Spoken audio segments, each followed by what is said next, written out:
Chapter 29. Let her was correct, but the time came, and it came in the spring of the next year when it was no longer a question of George's letting his mother come home. He had to bring her, and to bring her quickly if she was to see her father again, and Amberson had been right. Her danger of never seeing him again lay not in the Major's feebleness of heart, but in her own. As it was, George telegraphed his uncle to have a wheeled chair at the station, for the journey had been disastrous, and to this hybrid vehicle, placed close to the platform, her son carried her in his arms when she arrived. She was unable to speak, but patted her brother's and Fanny's hands, and looked very sweet, Fanny found the desperate courage to tell her. She was lifted from the chair into a carriage, and seemed a little stronger as they drove home. For once she had taken her hand from George's and waved it feebly toward the carriage window. "Changed," she whispered, "so changed." "You mean the town," Amberson said. "You mean the old place is changed, don't you, dear?" She smiled and moved her lips. "Yes." "It'll change to a happier place, old dear," he said, "now that you're back in it, and going to get well again." But she only looked at him wistfully, her eyes a little frightened.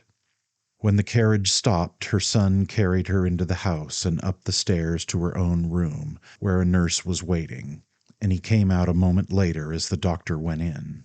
At the end of the hall a stricken group was clustered, Amberson and Fanny and the Major. George, deathly pale and speechless, took his grandfather's hand, but the old gentleman did not seem to notice his action.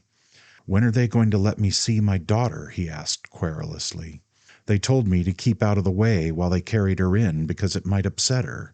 I wish they'd let me go in and speak to my daughter. I think she wants to see me." He was right. Presently the doctor came out and beckoned to him, and the Major shuffled forward, leaning on a shaking cane. His figure, after all its years of proud soldierliness, had grown stooping at last, and his untrimmed white hair straggled over the back of his collar. He looked old, old and divested of the world, as he crept toward his daughter's room. Her voice was stronger, for the waiting group heard a low cry of tenderness and welcome as the old man reached the open doorway. Then the door was closed. Fanny touched her nephew's arm. "George, you must need something to eat. I know she'd want you to. I've had things ready. I knew she'd want me to. You'd better go down to the dining room. There's plenty on the table waiting for you. She'd want you to eat something." He turned a ghastly face to her. It was so panic-stricken. "I don't want anything to eat," he said savagely, and he began to pace the floor, taking care not to go near Isabel's door, and that his footsteps were muffled by the long, thick hall rug. After a while he went to where Amberson, with folded arms and bowed head, had seated himself near the front window. "Uncle George," he said hoarsely, "I didn't—" "Well?" "Oh, my God, I didn't think this thing the matter with her could ever be serious. He gasped. "When that doctor I had meet us at the boat—" He could not go on. Amberson only nodded his head, and did not otherwise change his attitude. Isabel lived through the night. At 11 o'clock Fanny came timidly to George in his room. "Eugene is here," she whispered. "He's downstairs. He wants—" She gulped. "He wants to know if he can't see her. I didn't know what to say. I said I'd see. I didn't know. The doctor said—" "The doctor said we must keep her peaceful," George said sharply. "Do you think that man's coming would be very soothing? My God, if it hadn't been for him, this mightn't have happened. We could have gone on living here quietly. And, why, it would be like taking a stranger into her room. She hasn't even spoken of him more than twice in all the time we've been away. Doesn't he know how sick she is? You tell him the doctor said she had to be quiet and peaceful. That's what he did say, isn't it?" Fanny acquiesced tearfully. I'll tell him the doctor said she was to be kept very quiet. I didn't know," and she pottered out. An hour later the nurse appeared in George's doorway. She came noiselessly, and his back was toward her, but he jumped as if he had been shot, and his jaw fell, he so feared what she was going to say. "She wants to see you." The terrified mouth shut with a click, and he nodded and followed her, but she remained outside his mother's room while he went in. Isabel's eyes were closed, and she did not open them or move her head, but she smiled and edged her hand toward him as he sat on a stool beside the bed. He took that slender, cold hand and put it to his cheek. "Darling, did you get something to eat?" She could only whisper, slowly and with difficulty. It was as if Isabel herself were far away and only able to signal what she wanted to say. "Yes, mother." "All you needed?" "Yes, mother." She did not speak again for a time. Then, "Are you sure you didn't catch cold coming home?" "I'm all right, mother." "That's good. It's sweet. It's sweet." "What is, mother darling?" "To feel my hand on your cheek. I can feel it." But this frightened him horribly, that she seemed so glad she could feel it, like a child proud of some miraculous seeming thing accomplished. It frightened him so that he could not speak, and he feared that she would know how he trembled. But she was unaware, and again was silent. Finally she spoke again. "I wonder if Eugene and Lucy know that we've come home." "I'm sure they do." "Has he asked about me?" "Yes, he was here." "Has he gone?" "Yes, mother." She sighed faintly. "I'd like—" "What, mother?" "I'd like to have seen him." It was just audible, this little regretful murmur. Several minutes passed before there was another. Just once," she whispered, and then was still. She seemed to have fallen asleep, and George moved to go, but a faint pressure upon his fingers detained him, and he remained, with her hand still pressed against his cheek. After a while he made sure she was asleep, and moved again to let the nurse come in, and this time there was no pressure of the fingers to keep him. She was not asleep, but thinking that if he went he might get some rest and be better prepared for what she knew was coming, she commanded those longing fingers of hers, and let him go. He found the doctor standing with the nurse in the hall, and telling them that his mother was drowsing now, George went back to his own room, where he was startled to find his grandfather lying on the bed, and his uncle leaning against the wall. They had gone home 2 hours before, and he did not know they had returned. "The doctor thought we'd better come over," Amberson said, then was silent, and George, shaking violently, sat down on the edge of the bed. His shaking continued, and from time to time he wiped heavy sweat from his forehead. The hours passed, and sometimes the old man upon the bed would snore a little, stop suddenly, and move as if to rise, but George Amberson would set a hand upon his shoulder and murmur a reassuring word or two. Now and then either uncle or nephew would tiptoe into the hall and look toward Isabel's room, then come tiptoeing back, the other watching him haggardly. Once George gasped defiantly, "That doctor in New York said she might get better. Don't you know he did? Don't you know he said she might?" Amberson made no answer. Dawn had been murking through the smoky windows, growing stronger for half an hour, when both men started violently at the sound in the hall, and the major sat up on the bed unchecked. It was the voice of the nurse speaking to Fanny Minifer, and the next moment Fanny appeared in the doorway, making contorted efforts to speak. Amberson said weakly, "Does she want us to come in?" But Fanny found her voice and uttered a long, loud cry. She threw her arms about George and sobbed in an agony of loss and compassion. "She loved you," she wailed. "She loved you. She loved you. Oh, how she did love you." Isabel had just left them. Chapter 30. Major Amberson remained dry-eyed through the time that followed. He knew that this separation from his daughter would be short, that the separation which had preceded it was the long one. He worked at his ledgers no more under his old gas drop-light, but would sit all evening staring into the fire in his bedroom, and not speaking unless someone asked him a question. He seemed almost unaware of what went on around him, and those who were with him thought him dazed by Isabel's death, guessing that he was lost in reminiscences and vague dreams.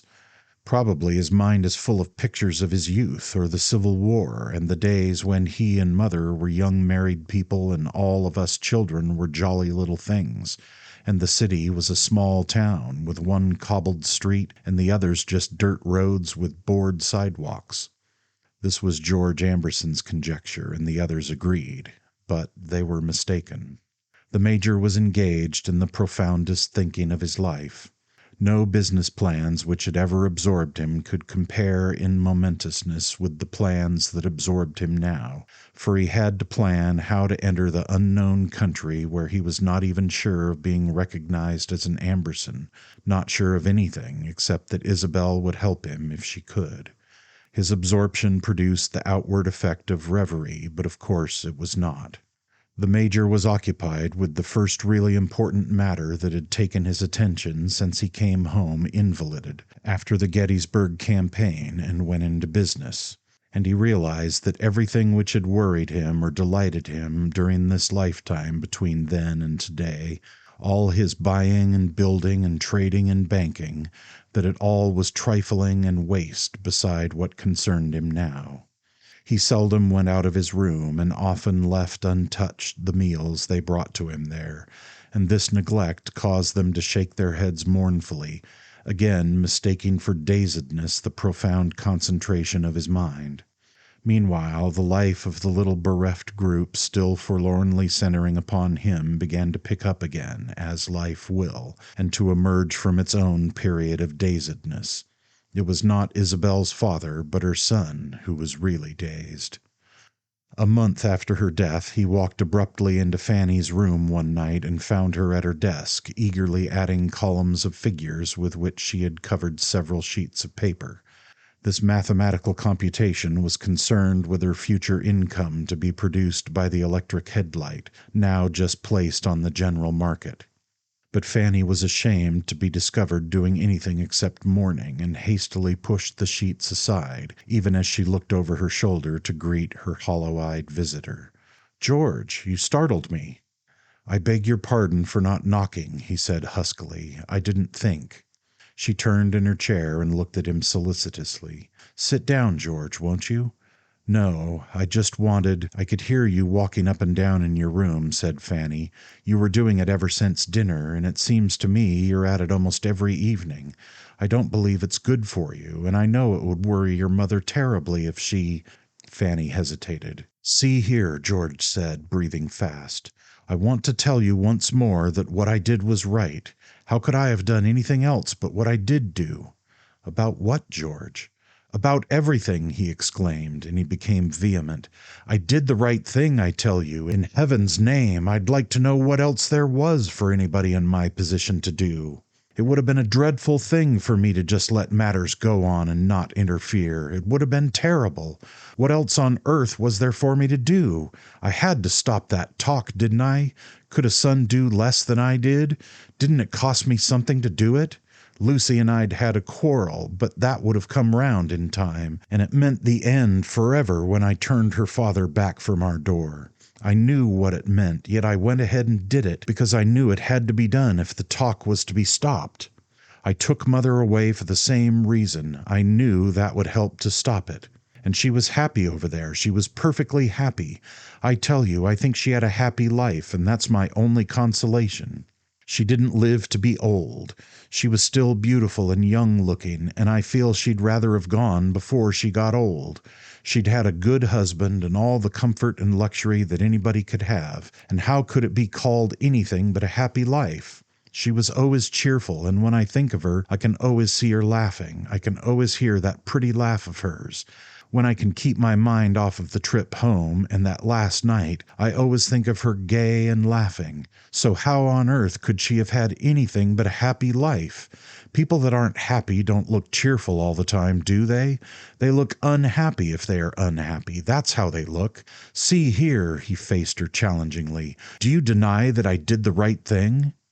"Oh, I don't pretend to judge," Fanny said soothingly, for his voice and gesture both partook of wildness. "I know you think you did, George." Think I did, he echoed violently. My God in heaven! And he began to walk up and down the floor. What else was there to do? What choice did I have? Was there any other way of stopping the talk? He stopped close in front of her, gesticulating, his voice harsh and loud. Don't you hear me? I'm asking you, was there any other way on earth for protecting her from the talk? Miss Fanny looked away. It died down before long, I think, she said nervously. That shows I was right, doesn't it? He cried. If I hadn't acted as I did, that slanderous old Johnson woman would have kept on with her slanders. She'd still be— No, Fanny interrupted. She's dead. She dropped dead with apoplexy one day about 6 weeks after you left. I didn't mention it in my letters because I didn't want— I thought— Well, the other people would have kept on then. They'd have— I don't know, said Fanny, still averting her troubled eyes. Things are so changed here, George. The other people you speak of, one hardly knows what's become of them. Of course, not a great many were doing the talking, and well, some of them are dead, and some might as well be. You never see them any more. And the rest, whoever they were, are probably so mixed in with the crowds of new people that seem never even to have heard of us. And I'm sure we certainly never heard of them. And people seem to forget things so soon. They seem to forget anything. You can't imagine how things have changed here. George gulped painfully before he could speak. You mean to sit there and tell me that if I'd just let things go on— Oh, he swung away, walking the floor again. I tell you, I did the only right thing. If you don't think so, why in the name of heaven can't you say what else I should have done? It's easy enough to criticize, but the person who criticizes a man ought to at least tell him what else he should have done. You think I was wrong. I'm not saying so, she said.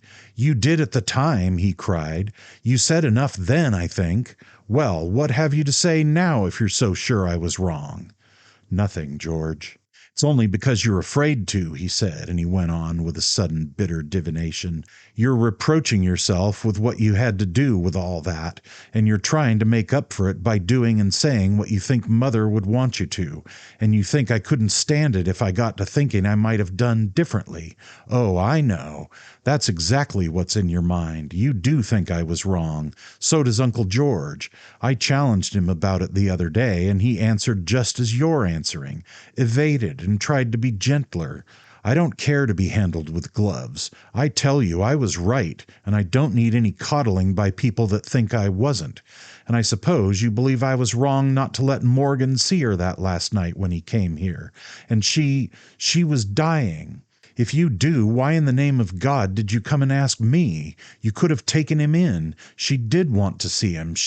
Miss Fanny looked startled. You think? She told me so. And the tortured young man choked. She said just once. She said, I'd like to have seen him just once. She meant to tell him goodbye, that's what she meant. And you put this on me, too. You put this responsibility on me. But I tell you, and I told Uncle George, that the responsibility isn't all mine.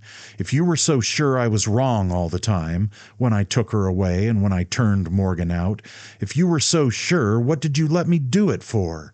You and Uncle George were grown people, both of you, weren't you? You were older than I, and if you were so sure you were wiser than I, why did you just stand around with your hands hanging down and let me go ahead? You could have stopped it if it was wrong, couldn't you? Fanny shook her head. No, George, she said slowly. Nobody could have stopped you. You were too strong, and— And what? He demanded loudly. And she loved you too well. George stared at her hard. Then his lower lip began to move convulsively, and he set his teeth upon it, but could not check its frantic twitching. He ran out of the room. She sat still, listening. He had plunged into his mother's room, but no sound came to Fanny's ears after the sharp closing of the door, and presently she rose and stepped out into the hall, but could hear nothing. The heavy black walnut door of Isabel's room, as Fanny's troubled eyes remained fixed upon it, seemed to become darker and vaguer. The polished wood took the distant ceiling light at the end of the hall in dim reflections which became mysterious, and to Fanny's disturbed mind the single sharp point of light on the bronze doorknob was like a continuous sharp cry in the stillness of night. What interview was sealed away from human eye and ear within the lonely darkness on the other side of that door, in that darkness where Isabel's own special chairs were, her own special books, and the two great walnut wardrobes filled with her dresses and wraps? What tragic argument might there be vainly striving to confute the gentle dead? In God's name, what else could I have done? For his mother's immutable silence was surely answering him as Isabel in life would never have answered him, and he was beginning to understand how eloquent the dead can be. They cannot stop their eloquence, no matter how they have loved the living. They cannot choose. And so, no matter in what agony George should cry out, "What else could I have done?" and to the end of his life, no matter how often he made that wild appeal, Isabel was doomed to answer him with the wistful, faint murmur, "I'd like to have seen him just once." A cheerful darky went by the house, loudly and tunelessly whistling some broken thoughts upon women, fried food, and gin. Then a group of high school boys, returning homeward after important initiations, were heard skylarking along the sidewalk, rattling sticks on the fences, squawking hoarsely, and even attempting to sing in the shocking new voices of uncompleted adolescence. For no reason, and just as a poultry yard falls into causeless agitation, they stopped in front of the house, and for half an hour produced the effect of a noisy multitude in full riot. To the woman standing upstairs in the hall this was almost unbearable, and she felt that she would have to go down and call to them to stop, but she was too timid, and after a time went back to her room and sat at her desk again. She left the door open and frequently glanced out into the hall, but gradually became once more absorbed in the figures which represented her prospective income from her great plunge in electric lights for automobiles. She did not hear George return to his own room. A superstitious person might have thought it unfortunate that her partner in this speculative industry, as in Wilbur's disastrous rolling mills, was that charming but too haphazardous man of the world, George Amberson. He was one of those optimists who believe that if you put money into a great many enterprises, one of them is sure to turn out a fortune, and therefore, in order to find the lucky one, it is only necessary to go into a large enough number of them. Altogether gallant in spirit and beautifully game under catastrophe, he had gone into a great many, and the unanimity of their bad luck, as he called it, gave him one claim to be a distinguished person, if he had no other. In business he was ill-fated with a consistency which made him, in that alone, a remarkable man, and he declared with some earnestness that there was no accounting for it except by the fact that there had been so much good luck in his family before he was born that something had to balance it. "You ought to have thought of my record and stayed out," he told Fanny one day the next spring, when the affairs of the headlight company had begun to look discouraging. "I feel the old familiar sinking that's attended all my previous efforts to prove myself a business genius. I think it must be something like the feeling an aeronaut has when his balloon bursts, and, looking down, he sees below him the old home farm where he used to live. I mean, the feeling he'd have just before he flattened out in that same old clay barnyard. Things do look bleak, and I'm only glad you didn't go into this confounded thing to the extent I did." Miss Fanny grew pink. "But it must go right," she protested. "We saw with our own eyes how perfectly it worked in the shop. The light was so bright no one could face it, and so there can't be any reason for it not to work. It's simply—" "Oh, you're right about that," Amberson said. "It certainly was a perfect thing, in the shop. The only thing we didn't know was how fast an automobile had to go to keep the light going. It appears that this was a matter of some importance." "Well, how fast does one have to keep the light from going entirely out?" he informed her with elaborate deliberation. "It is computed by those enthusiasts who have bought our product and subsequently returned it to us and got their money back, they compute that a motor car must maintain a speed of 25 miles an hour, or else there won't be any light at all. To make the illumination bright enough to be noticed by an approaching automobile, they state the speed must be more than 30 miles an hour. At 35, objects in the path of the light begin to become visible. At 40, they are revealed distinctly, and at 50 and above, we have a real headlight. Unfortunately, many people don't care to drive that fast at all times after dusk, especially in the traffic, or where policemen are likely to become objectionable. But think of that test on the road That test was lovely, he admitted. The inventor made us happy with his oratory, and you and Frank Bronson and I went whirling through the night at a speed that thrilled us. It was an intoxicating sensation. We were intoxicated by the lights and the music. We must never forget that drive, with the cool wind kissing our cheeks and the road lit up for miles ahead. We must never forget it, and we never shall. It cost, but something's got to be done. It has, indeed. My something would seem to be leaving my watch at my uncle's. Luckily, the pink of Fanny's cheeks became deeper. But isn't that man going to do anything to remedy it? Can't he try to— He can try, said Amberson. He is trying, in fact. I've sat in the shop watching him try for several beautiful afternoons, while outside the windows all nature was fragrant with spring and smoke. He hums ragtime to himself as he tries, and I think his mind is wandering to something else less tedious, to some new invention in which he'd take more interest. "But you mustn't let him," she cried. "You must make him keep on trying." "Oh, yes, he understands that's what I sit there for. I'll keep sitting." However, in spite of the time he spent sitting in the shop, worrying the inventor of the fractious light, Amberson found opportunity to worry himself about another matter of business. This was the settlement of Isabel's estate. "It's curious about the deed to her house," he said to his nephew. "You're absolutely sure it wasn't among her papers?" "Mother didn't have any papers," George told him. "None at all. All she ever had to do with business was to deposit the checks grandfather gave her and then write her own checks against them." "The deed to the house was never recorded," Amberson said thoughtfully. "I've been over to the courthouse to see. I asked father if he never gave her one, and he didn't seem able to understand me at first. Then he finally said he thought he must have given her a deed long ago, but he wasn't sure. I rather think he never did. I think it would be just as well to get him to execute one now in your favor. I'll speak to him about it." George sighed. "I don't think I'd bother him about it. The house is mine, and you and I understand that it is. That's enough for me, and there isn't likely to be much trouble between you and me when we come to settling poor grandfather's estate. I've just been with him, and I think it would only confuse him for you to speak to him about it again. I notice he seems distressed if anybody tries to get his attention. He's a long way off somewhere, and he likes to stay that way. I think Mother wouldn't want us to bother him about it. I'm sure she'd tell us to let him alone. He looks so white and queer." Amberson shook his head. "Not much whiter and queerer than you do, young fellow. You'd better begin to get some air and exercise and quit hanging about in the house all day. I won't bother him any more than I can help, but I'll have the deed made out ready for his signature."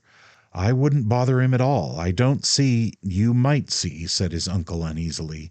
"The estate is just about as involved and mixed up as an estate can well get to the best of my knowledge, and I haven't helped it any by what he let me have for this infernal headlight scheme which has finally gone trolloping forever to where the woodbine twineth. Leaves me flat, and poor old Frank Bronson just half flat, and Fanny, well, thank heaven. I kept her from going in so deep that it would leave her flat. It's rough on her as it is, I suspect. You ought to have that deed." "No, don't bother him."